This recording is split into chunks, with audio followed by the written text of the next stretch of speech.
امروز کسی گناهش حساب نمیکنه، کسی گناهش نمیبینه، قسم به خدا علماش هم باشه گناهش نمیبینه، انسانش هم باشه گناهش نمیبینه، همین خیلی باور داره همون شخصیت های امروزه مسلمان که امام غزالی که به بروقتی خدا اینها رو بخشیده، به بروقتی میگه خدا ما رو بخشیدگی های. اما یه مراتب فکر نمیکنیم این قرآن چی میگه. سمی الخیاط، قرآن میگه غضب خدا همین خیلی وزبینی هست که میتونه که شما را از پلیشکی سوزن گذرانه. کسی میگه معانی قرآن اهمیت نداد، کسی فکر نکرد، زیرا اینکه از همه شخصیت هایی که زیادتر باید از خدا ترسن اینا باید علما باشن، اینا باید علما باشن، اینا اهل قرآن باشن، اینا باید میگه زیاد ترسن، اینا باید زیاد پروا کنن، اینا باید زیاد فکر کنن، زیرا اینکه پرسش خدا حقه یا نه؟ حقه. ما را میپرسن، ما را میپرسن پگه از این نعمت ها. اگر ما امروز حقیقت بجا کردیم، ما امروز حقیقت نگفتیم، والله روز میشه و که اینا در محکمه های الله ایمو میپرسن که چون حقیقت مردم در نگفتی. مرگ حق. حضرت عمر رضی الله تعالی عنه همه پرسیدیم که امیر المومنین با شما چی نزدیکتره؟ میگفته برای من مرگ نزدیکه، یگان چه رنگ مردن نزدیک نیست برای ما. برای من عزیزا ایره نغز دانین، علما باید حقیقت مردم در رسانه، علما باید حق مردم در گوه.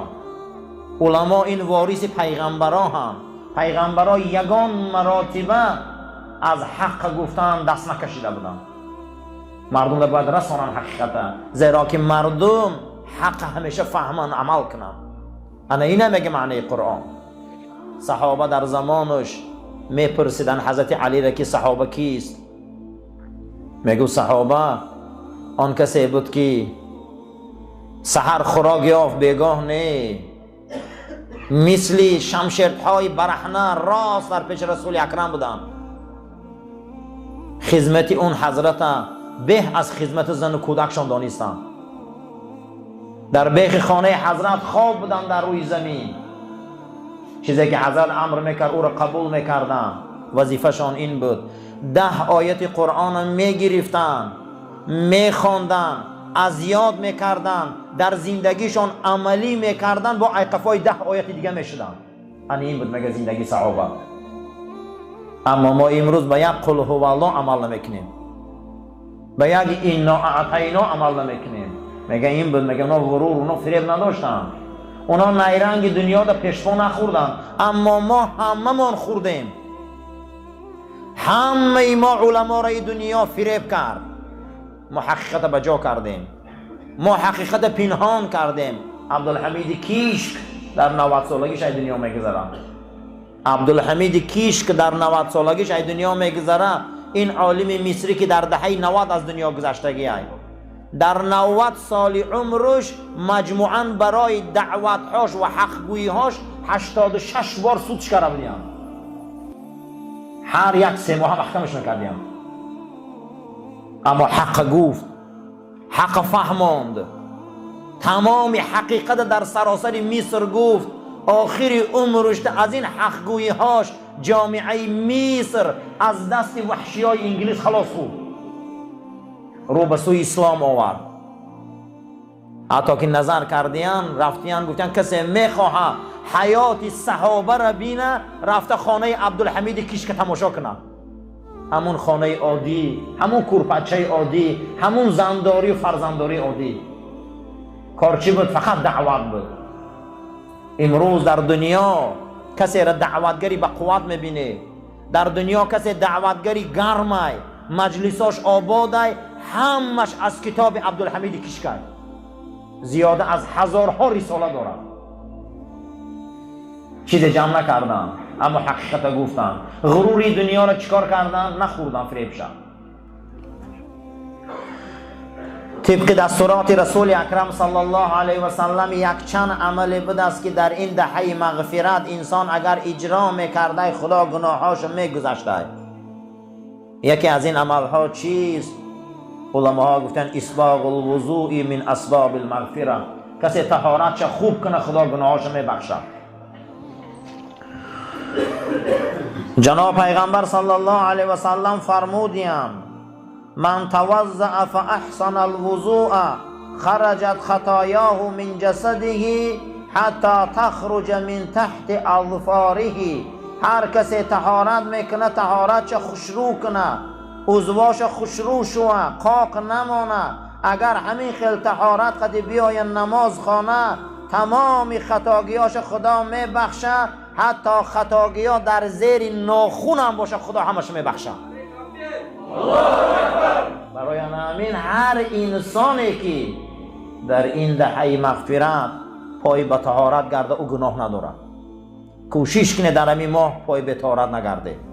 جاگه هم طهارت قدی درایه، بازار هم طهارت قدی درایه، کار هم طهارت قدی روه، همه جا طهارت قدی روه. چنان گناه میریخته که در زیر ناخون هم باشه تازه میشته.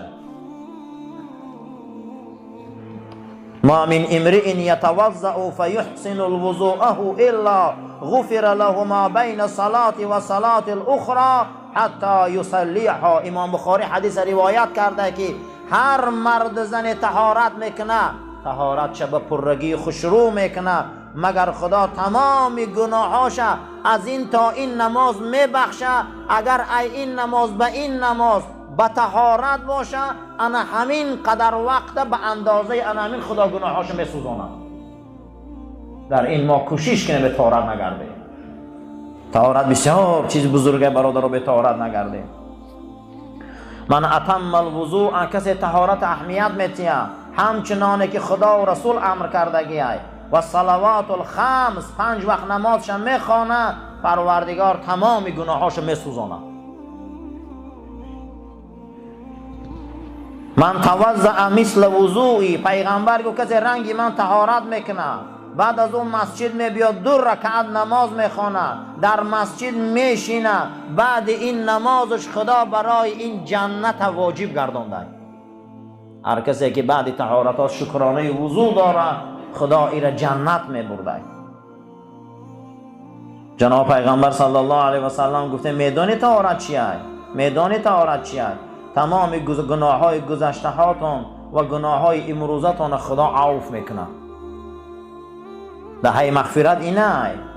فانه قام فصلى، هر کسی که طهارت میکنه میخیزه نماز میخوانه فحمید الله، خدا را حمد و الحمدلله میگه و اثنی علیه، خدا را ثنا و تعریف میکنه، خدا را همیشه به دعا یاد میکنه، اهل و عیالش به این امر میکنه، خداوند قلبش کشاده میکنه به سوی ایمان، حتی گناهاش همین خیلی سوخته که نو از مادر به دنیا آمده. حدیث امام مسلم روایت کرده. کسی که با خاندانش تعلیم طهارت میتید، کسی زنش طهارت نشان میتید، کسی کودکاش طهارت نشان میتید، بعد از اون نماز میخوانه شکرانه وضو که یوم ولدته امه، نو ای آچه به دنیا آمده. در روایت امام احمد آمدگی بود است که جناب پیغمبر صلی الله علیه و سلم گفتن کسی طهارت میکنه بعد طهارت با کسی گپ نمیزنه میبیاد 2 رکعت نماز میخوانه از مادرش نو به دنیا آمده. این دهه مغفرت های باید خودمان شویم.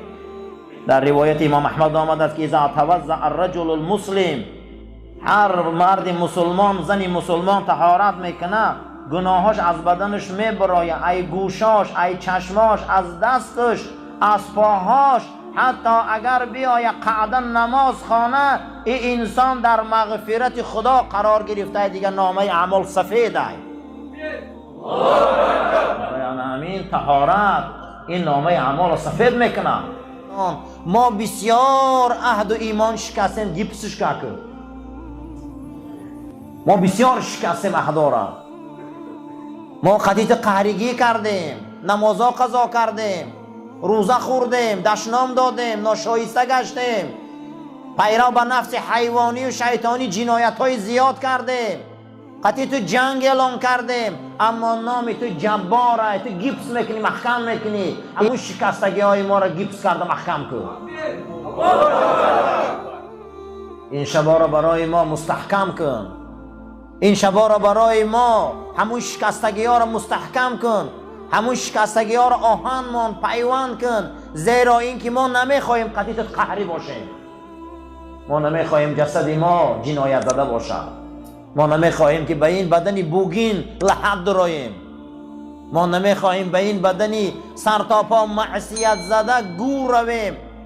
حبیبت حضرت محمد مصطفی صلی الله علیه و سلم فرمودن و وعده دادن این نفر آسمانی، این پیامبر آخر، این فخر آدم، این کسی که ما از نوری او به دنیا آمدیم، وعده داد وقتی بنده مومن از دنیا میگذره بوی خوشبوی عطر روح او 7 طبقه آسمان خوشبو میکنه. ما میخواهیم که مسلمان مریم، ما میخواهیم که مؤمن مریم، ما میخواهیم که کمبوتی و شکستگی های ما را تو جبیره کنی، گیپس کنی، مستحکم کرده مادتی. ما نمیخواهیم که به این ایمان شکسته، توفیق شکسته، عهد شکسته، به معنیگی های زیاد به درگاه تو بازگردیم. این شبهای جبیره های شبهای هست که تو را مستحکم میکنی، جبیره میبندی. انا همون پیش شکست بندها میرفتیم، من چوبه میموندم، تخم و زلال قدیم مستحکم کرده میبستم که دستگیرم. همین عرب جبیره میگفته. پروردگارا ما از رحمتت امید داریم که شکستگی های ما را تو جبیره کن. نام تو جبار ای، یک نام تو مهیمین ای. معنی مهیمین چی ای؟ دنیا پیش میره، دنیا بلند میشه، دنیا 1 میلیون سال دیگه عمر داره، دنیا 10 میلیارد سال دیگه عمر داره. نام خدا مهیمین ای. معنی مهیمین چی ای؟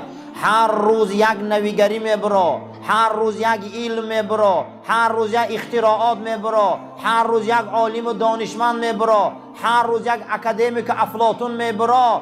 قرآن قطع خدا مهیمین ای. جواب این تا سوره اسرافیل دادگی ای. معنی مهیمین چی بده؟ جواب همه این قرآن داده، جواب همه این قرآن داده. نام قرآن مهیمین ای. معنی مهیمین همین بده که قرآن جوابگو ای، پیغمبر جوابگو ای، دین جوابگو ای. ما باید لیاقت داشته باشیم، ما باید لایق باشیم، ما مسلمان لیاقتمند باشیم که از این دین و قرآن و خدامان استفاده درست بریم. لا یهمهم، اما میگه شما یک بار لطف قرآن رو ندیده، معنی های قرآن رو فکر نکرده، والعمل بما فیه، عمل کردن به قرآن فراموش کردیم، کلان فراموش کردیم. و هل فی العالم غرور، اصلا میگه در وجود عالما غرور بسیار پیدا شد. حقیقت قرآن را نگفتن، این پرده های زیبای عروسی قرآن را بالا نبرداشتن مردم این زیباگی قرآن را بینن. اینها میگه فریب خوردن، اینها باید حقیقت قرآن را گپ زنن، اینها باید قرآن را بیان کنن.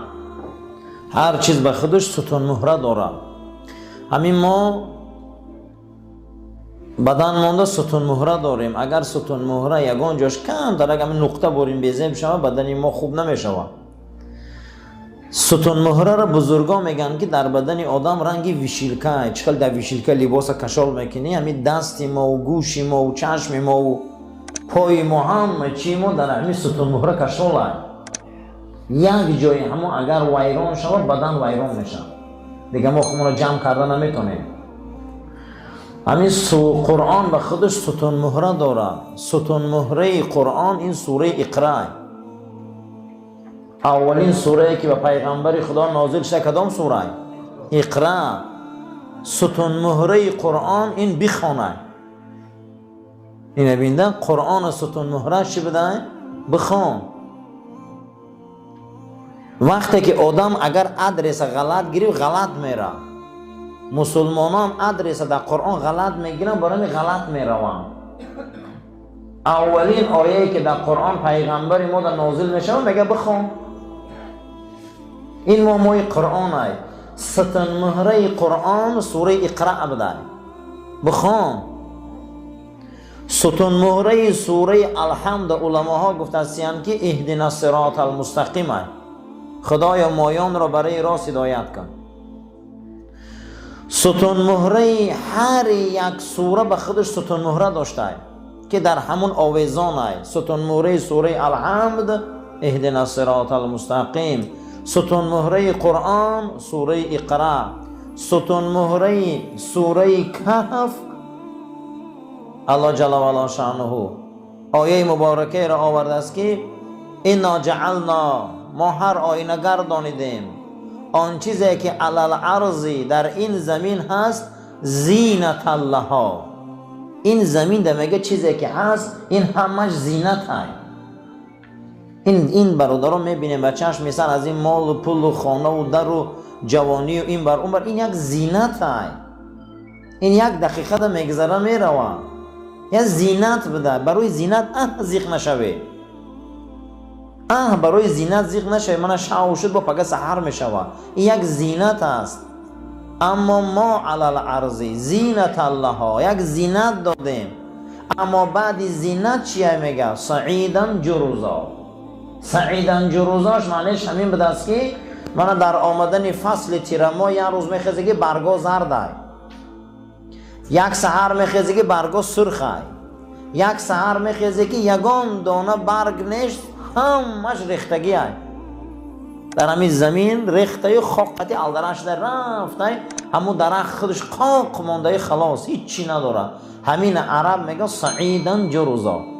چی میگفتن عرب میره؟ سعیدن جروزا، یعنی که هم کاری این دنیا میگه تیرماه داره. نخو که آدم برای کاری تیرماه داشته که زیخ شود. بهارش تیرماه داره، عمرش تیرماه داره، تجارتش تیرماه داره، زراعتش تیرماه داره، همه کاری دنیا تیرماه داره. نخو برای کاری تیرماه داشته ما زیخ شویم. او روزک بدیم دوام، او روز شدیم کلان، او روز شدیم تگی چادر و زنگیری، این روز شدیم کودکدار، بسیار شد بابا، بعد از بابا میبینی پیر، چند تاش بیچاره رفت پرده خاک. اینم تیرماه. برای همین کاری تیرماه داشتن زیخ شویم. 30 ساله ما آمده سیم رفته سیم این جای زندگی ما بود شویم، برای همین زیخ شویم. پروا نکنیم. سعیدن جروزا میگه این دنیا را زندگی چی داشتن؟ تیرماه داشتن. یا سهر میخیزگی رنگ هم برگ باری ریختی برفتی، هیچی نمونده. با مایلش همش یه هفته بعد میگذرن با همون رفیق جوره و خیش تبارا هم خیلی گمان میکنن که تو دهمی دنیا آمدگی نبودی. با خیلی فکر میکنن میگه دبا اینی مال آدم نبود، همین خیلی بمهریت. با یک نیم ساله گذره که همین حیات میبروی که همین خیلی آدم وجود نداشت در حیات. برای همین زیخ شویم. پروا نکنیم. اکنون ما باید فهمیم که امروز ستون مهره ها زیاد بوده است. من یک دم ما امروز آمدیم اکنون نصف کردیم. کاری دنیا همش تیرما داشته. خشا به حال آدمی که این اشاره های قرآنی رو فهمه. خشا به حال انسانی که این اشاره رو فهمه، درک کنه.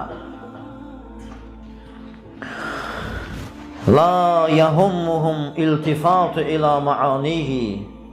ما یک مراتب حرکت نکردیم که معنی های قرآن رو فهمیم. ما نفهمیدیم که قرآن در کدام سطح گپ میزنه. هیچ کاری چنقه قرآن تفسیر شده، هیچ قرآن تفسیر نشده. نام خدا یکتش مهیمین است. نام خدا یکتش چیه؟ مهیمین. المهیمن و العزیز و الجبار. نام یک خدا نام یکتش چی بوده؟ جبار. چیست جبار؟